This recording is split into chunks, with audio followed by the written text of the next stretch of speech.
You know, we all want to be happy. And I always believed that happiness was essentially a question, it was a simple idea. Happiness consists of loving the work you do and loving the person you live with. Pretty good definition. But then when I started exploring karma, which means emotional well-being or desire and pleasure, I realized that the ancient Indians had a very interesting idea to which I embraced. And that is the notion that we have not one goal in life, we have multiple goals. And multiple goals, as Aristotle said, is always better than a single goal. And so the goal of material well being, artha, dharma, moral well being, kama, emotional well being or sexual well being, and moksha, which is spiritual well being. When these are in harmony, then you are happy.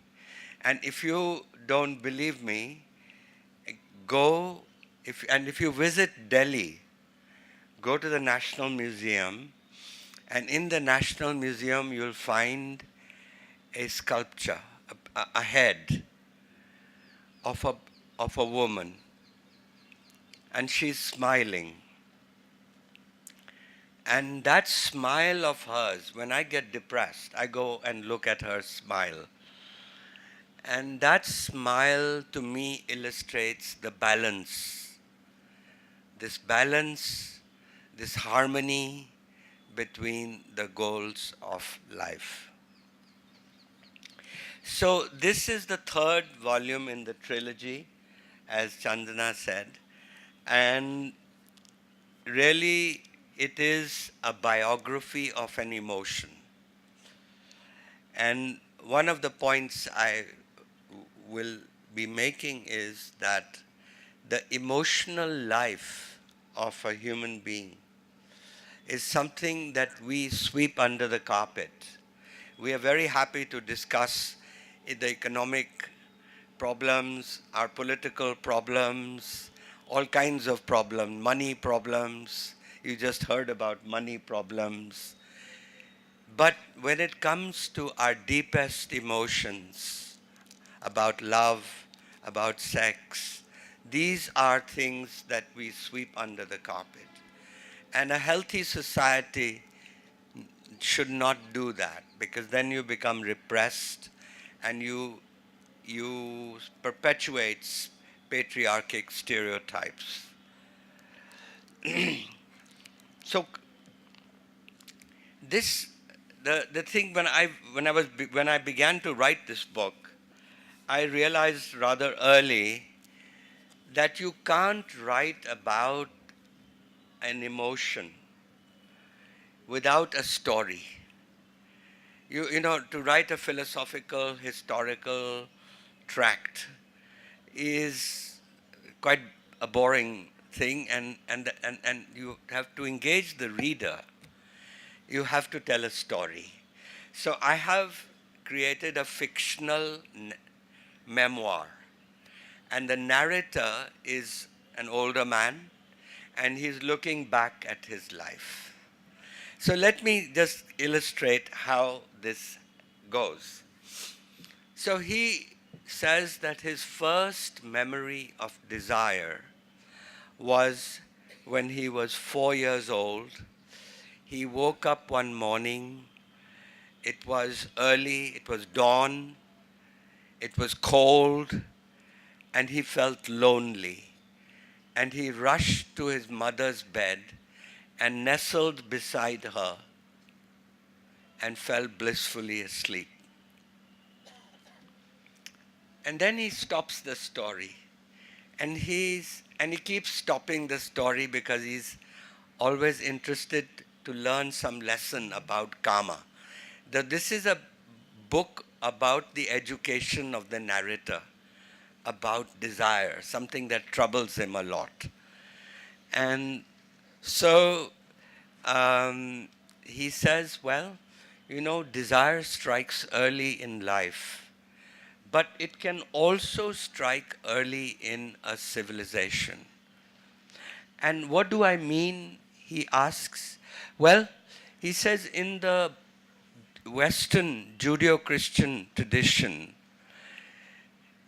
in the Genesis, it says, in the beginning was light. God said, let there be light. But in the Rig Veda, in the beginning was desire. And it was karma. And the cosmos was created from the seed of desire in the mind of the one.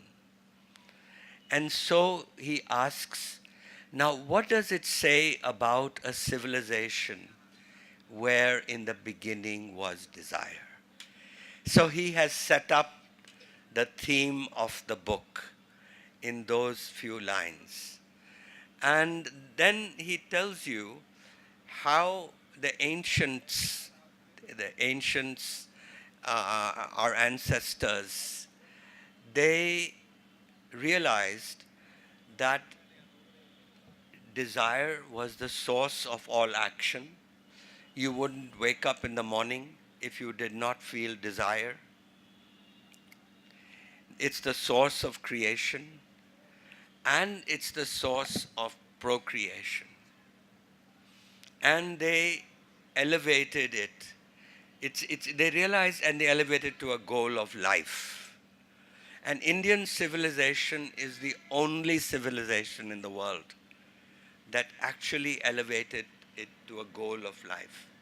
For example, in the Christian West, desire is associated with original sin, with guilt and shame. But here, these people saw desire as the animating principle of life. What gives the human cell that energy, the prana, and so they did a lot of thinking about desire, and in fact, there's a wonderful account not in the Rig Veda but a few centuries later in the Atharva Veda, where they talk about the origin of species, and it's a much more colorful account than that Darwin gave us. And by now you have Prajapati. And Prajapati is a sort of a first man. And Prajapati feels lonely.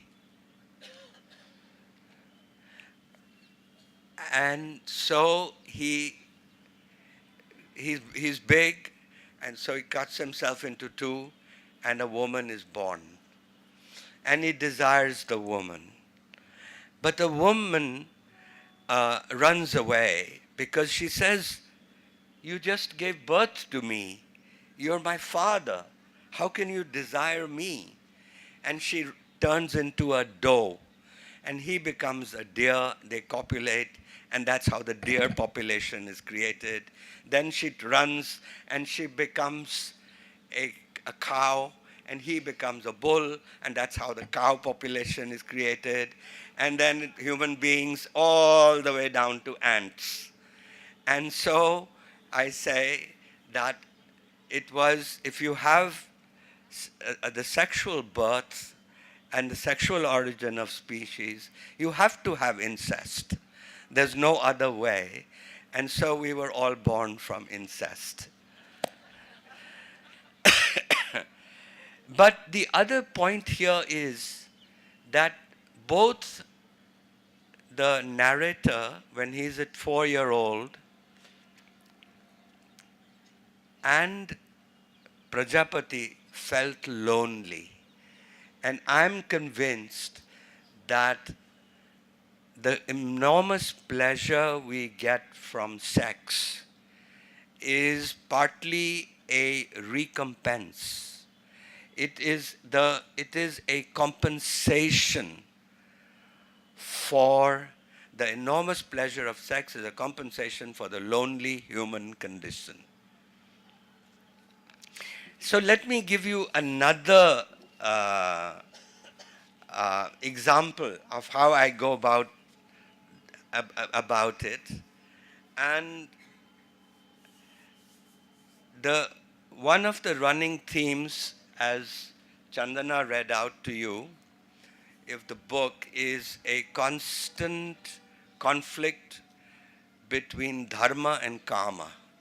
Now we are always reminded about our duty to others, but we are never told that we also have a duty to ourselves. So dharma is a duty to another, and kama is a duty to oneself. And so by the way, before I come to this, I want to illustrate this also, that the ancients, our ancestors, also created a god named Kama when they elevated Kama to a goal of life. And the god Kama, incidentally, Shashi Tharoor and I are starting a movement where we are going to replace Valentine's Day by Kama Deva Divas. And the purpose of that will be to take the wind out of the sails of the Hindutvas. And also, it is, and also, frankly, I mean, a Kama Utsav, it will remind people that this is not a Western idea that we borrowed. I mean, these Hindutvas think, and the Romeo squads that they have, and the moral policing, they think this idea came from the West. And they don't realize that we were the ones who elevated Kama to a goal of life. So please join the movement. Kama Deva Divas will replace Valentine's Day, and there will be nobody going and breaking store windows and all that. And you can very freely express your whoever, for your special friend, whatever you feel, your wife or whatever. Anyway, so Kama, can you see this? I know it's small, but what I want to illustrate here, are these. Could you come up here so that we can show them? Yeah, we can just illustrate this. Yeah, we need to have some light on it, and that's the light. The light is here. I think it's right on. Chandana, I think if you come here. Yeah. Yeah. So these flowers are the arrows that Kama shoots. He has a bow made of sugar cane and a string of honeybees, and he shoots these flowers. But the flowers have a significance. They are the 5 stages of desire. So the first one is right there, the white lotus. The white lotus is called fascination. When the two people first meet and they get fascinated by each other. Then the red flower of the Ashoka tree is when they decide to do something about it. The jasmine flower is the 3rd stage of desire, when there is intimacy, and often marriage, and usually marriage. And then after slogging hard at your career and slogging hard bringing up children, desire wanes in life. And you get to the 4th stage, which is the blue lotus. And that's where the challenge comes, that how do you keep desire going? How do you transform that in these four stages of love, in every decade, love changes? And that is the challenge for all people. And so the it's the ancients were not like the typical American couple where the husband comes home one night and tells his wife, "Honey, I've fallen out of love with you. Let's get a divorce." We we in we in ancient times were taught the idea that you require resources and creativity to keep the two people together. And so, by the way, the last stage is the sandalwood flower, which is the death of desire.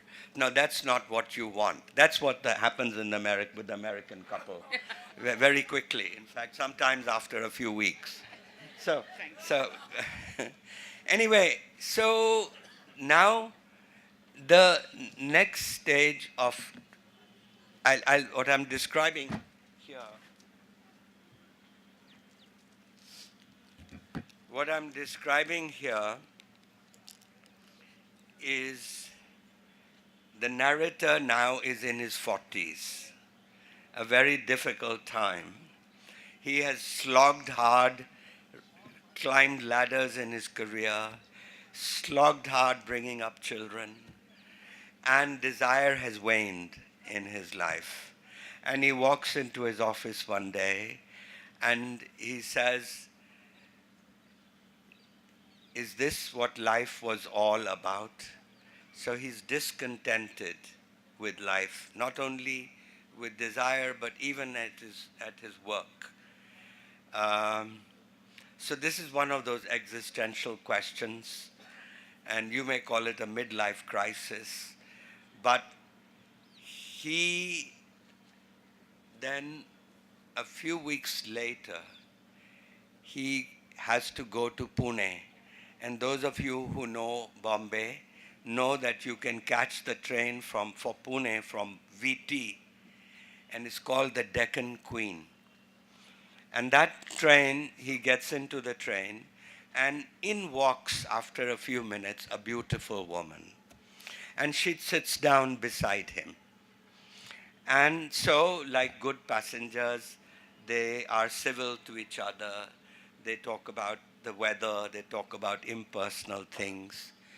But slowly, they become aware that there's a chemistry between them. And the conversation becomes more personal, more intimate. And by the end of the journey, there's not just the conversations are not just intimate, but there is electricity. And they are both aware that now they could have an affair. And so what goes through his mind? That is what is interesting. He thinks that if he has an affair, it will destroy his marriage. And he will hurt the person he loves the most. And also he will hurt his children. And so that he has a happy marriage and he doesn't want that. And then he thinks maybe for the sake of the children he shouldn't have an affair. But then he says, "Oh, no, children will grow up and these wretched kids, ungrateful, they'll go away." And when they grow up. And then he thinks, maybe he could keep the affair a secret. But what would be the consequence of that? The consequence of that means that he'll have to lie.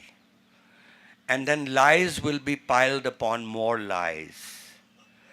And pretty soon, he'll become an inauthentic human being who will not be able to distinguish between a truth and a lie. And that scares him. He doesn't want to be an inauthentic. He doesn't want to be that kind of person. And so then he says, well, maybe he shouldn't have an affair. But what will be the consequence if he doesn't have an affair? And the consequence of that will be that he will give up the one chance for a certain thrilling kind of happiness that has presented to himself. And he's afraid that he might grow up resenting his family, resenting himself, and end up as a shriveled, mean old man. And that's also not what he wants. So what you see here is that he cannot win. Whatever course he takes, he will lose. This is the opposite to what business people like Vivek would call a win-win. Here is a lose-lose. Either he betrays his wife or he betrays himself. And this is the classic conflict between dharma and kama. And so the Mahabharata says that kama is the story of the melancholic human condition. Very wise words. So you see, this is really one of the riddles of desire that I wanted to illustrate to you. And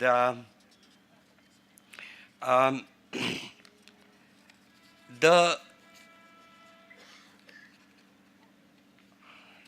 other question that people ask, we all ask ourselves, is that here we were such an open culture, a very open, elevating karma to a goal of life.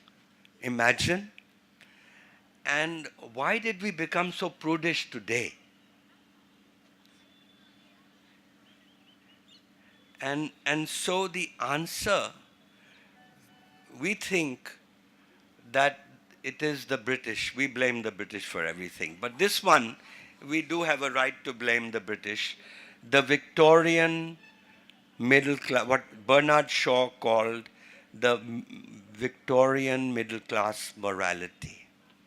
You know, until the 1920s in England, if a woman had a child out of wedlock, she was sent to a lunatic asylum. Can you believe that? And even the laws that they put, fortunately, we have gone through a good period in our history, a liberating period when we have had the Supreme Court decriminalize adultery, which was a British law. We never had such a law in India. Decriminalize homosexuality. We never had such a law. Of course, they've also ended triple talaq, where we've had this entry of women into temples that's a little more controversial. And finally, we have had the Me Too movement. And it's amazing that at a time in history when globalization is under threat from Mr. Trump, from Brexit, from every other leader, you have an idea which just a year ago it started in the United States and has spread around the world like wildfire. I'm talking about Me Too. Even Kazakhstan has a Me Too movement, a very vibrant Me Too movement. So anyway, I think this has been a good period in our history. I mean, I even go so far as to say that if we got our political independence in 1947 and we got our economic independence in 1991, we got our emotional independence in 2018. So coming back now, you know, I was saying that we were an open culture. And I'll just give you a couple of examples. We are 11:30 is our, yeah. Give me 5-7 minutes, huh? I'll give you a couple of examples of how open we were. So in the Mahabharata, Yudhishthir asks Bhishma, who gets more pleasure from sex, a man or a woman? And Bhishma says, well, you have to be a man and a woman to answer that question. And then he remembers that there was a king named Bhangashvana. And this king was for half his life a man, and then he became a transgender operation. He became a woman. And because he was a good human being, at the end of his life, he is given the choice of that he can be born as a man or a woman in his next life. And what would he choose? He can choose his next life. And he chooses to be born as a woman. So people say, are you crazy? You are a king. You could be the emperor. And you just want to be born as a woman? And he says, the reason I want to be born as a woman is one, that she gets more pleasure from sex.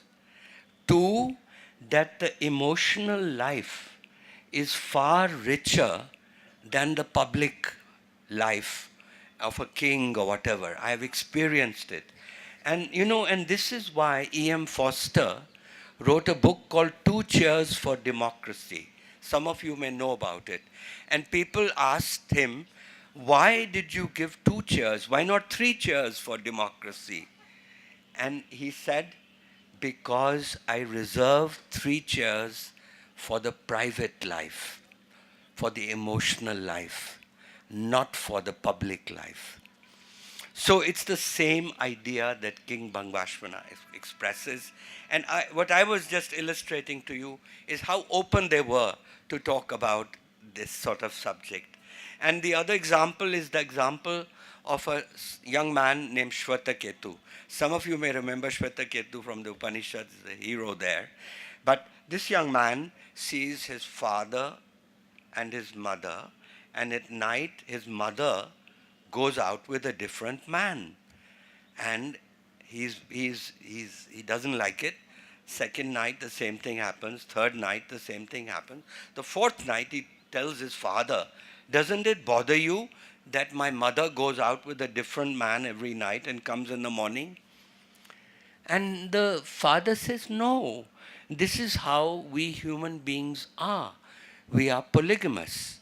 And of course, we know now from science, from evolutionary biology, that human beings were polygamous at one time, and then they turned monogamous. But the Mahabharata says that Shvetaketu became a big lawmaker, and he enacted monogamy.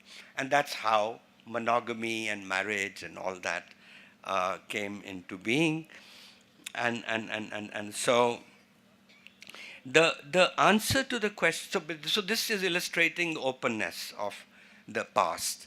But the answer to our prudishness, I don't think it's fair to blame the British alone. Because right from the beginning, we had our karma pessimists. And the karma pessimist was the yogi, the rishi, the Buddha, the Jains.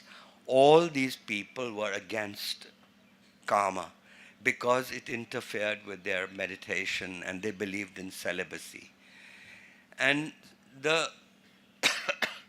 against the karma pessimists, who were very powerful, by the way, we have been one of the most spiritual traditions in the world, that were the karma optimists. The karma optimists flowered in the courts of the kings, and there was beautiful Sanskrit love poetry written, and there was the Kama Sutra, and so there was this clash between the karma optimists and the karma pessimists. And from this clash came the grand compromise of the karma realists, who said in the Dharma Shastras that sex is all right as long as it's within marriage. Now, this sort of compromise took place in all societies, and that's why civilization has been able to go on. And the basically the karma optimists and karma pessimists are illustrating the erotic side of our lives and the ascetic side of our lives. And really the sensible position is neither to have celibacy and nor to have just complete profligacy, that it does require a degree of restraint. And I think here in the modern times, you had Gandhi, who was a karma pessimist. He believed in celibacy. And you had Nehru, who was a karma optimist. And he had affairs, and we know about those affairs. Anyway, the last, I guess we don't have much time. Maybe I'll stop here so that we can have some questions. But I did want to talk about the birth of romantic love. So maybe if you'll give me a couple of minutes. One of the curious things about India is that romantic love in India turned to bhakti. This is an amazing, in Islam also turned into Sufism. But the interesting thing here is that romantic love was born at one moment in the history of the world, in the 12th century. In Europe, it was expressed in the great story of Tristan and Isolde. Then later there were many others, Romeo and Juliet and so on. But it was in the Islamic world, it was in Persia, with a story by Nizami of Laila and Majnu. The story of, and in India, it was the story of Radha and Krishna expressed in the Gita Govinda. Now, the Bhakti saints, of course, have sanitized the story, and they talk about this as the yearning of the soul for the divine. But in Gita Govinda, which everybody must read, at least read the part in my book, that you never know whether it's human love or divine love. And it's not just the yearning of Radha for Krishna or the love of God for all his creatures, what the Christians call agape. It is the love of Krishna for one woman, and she's married. So it's the God's adulterous love which makes it so fascinating. Well, I'll leave you on that note, and we can have a couple of quick questions. Thank you, Mr. Das, for this wonderful talk. May I have the prerogative of asking you the first question? Firstly, when is Kama Divas beginning? 2019? I think that's as good a time as to start as any. Let's start in Hyderabad. Yes, great. I think we're all up. All the stores that sell Valentine's Day cards, there's an opportunity for a new industry to begin. Why is the protagonist in your book not a female? After all, Aparna Sen made Poroma with a female protagonist and who deals, with the same, wrestles with the same question. Right. Love for a husband and new excitement, new love. The problem is that I'm a man. And so I felt honestly I could only write about love from a man's point of view. I tried to be as fair as possible. I tried to put myself in the shoes of Radha or of the other heroines that I talk about. And there are a number of characters, Avanti, Amaya. But really, I mean, to be very honest, I think it's really, the honest thing is to just say that, look, it's written from a man's point of view. So we will need more Aparna Sens to give the female point of view. Unless you find that I've done a good job. Oh, I'm sure, I'm sure. Now, I was just wondering whether society is not yet ready to accept this point of view from a woman. No, actually, so many heroines through history um, have expressed. There've been even in there were some female poets also. Beside Bhartrihari Amaru, there were some women poets who wrote erotic poetry. So there have been, and of course there have been female heroines, Damayanti and Nala, and you have so many other examples. Yeah. You referred to monogamy.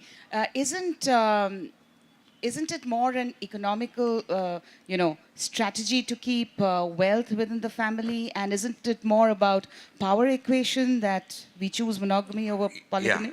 yeah, and that's absolutely right. I think that marriage was an economic relationship.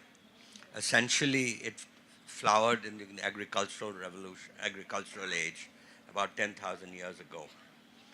During the hunter-gatherer stage, we we had um, we had polygamy, um, and it was. mm, But it's very interesting that at some point, romantic love became, and it was very late, 19th century, when those novels came out, that people then in the West started believing that, oh, I must find my perfect soulmate. And now, if you read my book, you'll see Bridget Jones's Diary, the movie. Well, that's about the problems of the woman in the West. She's already been looking for that perfect soulmate, and by now she's in her late 30s, early 40s, and she's panicking that she'll never get married, and that therefore this English girl who visits in this family says, I like your idea of an arranged marriage because we've been spoiled. I mean, the boy next door is not good enough. I must have my perfect soulmate. Do we have a minute for hello? We have a minute for taking. We can take one question. Thank you. Well, well, thank you, Mr. Das. And I think people will have a little lesser guilt with promiscuity now. We have time for one question. So, can I see any hands going up? Yeah, Shanta John. Very direct and quick question. Okay, I remember your first play by of Meera. It was description of a matchstick lit at both ends. That's how it started. And Meera is a woman, and you talked about her. Right. Well, Meera is really part of that bhakti movement. And it's a pity that the best production of Meera actually was done off Broadway. And Meera Bhajans was set to hard rock music. And it was fantastic. It captured the spirit of Meera's soul, her yearning for God, that, that rock music did.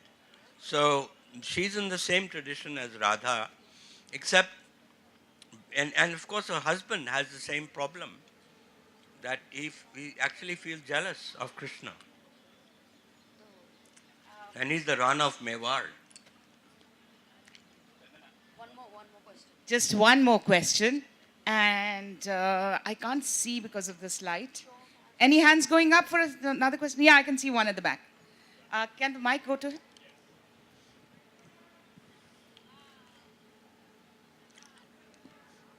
Gurcharan, you have spoken a lot about the Indian tradition, but what is the current state of India? Because we are always been drawing from the past. Right. So, do you draw any parallel between love and sex? Well, we are going through an interesting time because, on the one hand, you have the young people today who have become far more liberated, and in fact, that liberation I described, their minds have got decolonized, and I described this in India Unbound, in the unbinding of the young Indian mind. So, young people today are a lot freer than we were. and much healthier attitude they have.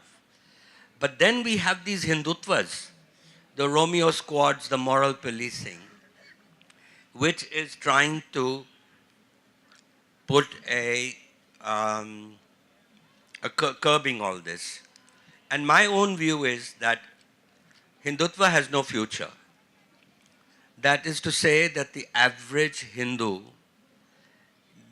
does not buy that ideology. And so eventually the reason that Mr. Modi was elected was Vikas and Achhe Din, and it had nothing to do with Hindutva. And that's why he's in trouble right now, because those jobs have not come yet. And so we'll see what happens. But as far as the Hindutva project is concerned, and moral policing, and Yogi Adityanath and his Romeo squads in UP, where 54,000 people were arrested last year, young people, that has no future. Is there an expiry date for Hindutva? We are waiting for that date. So, I mean, I'm not I can't say how it will be, but it goes against the grain that the Hindutva is trying to Semiticize Hinduism. It's trying to make Hinduism like Islam and Christianity. And we are not like that. We have 330 million gods, for God's sakes. You know? And we don't have that one book. They're trying to make the Gita the one book. We have a huge literature, and a lot of it conflicts with the other. And that's what makes us great. I mean, you can be a Nastic and still be a good Hindu.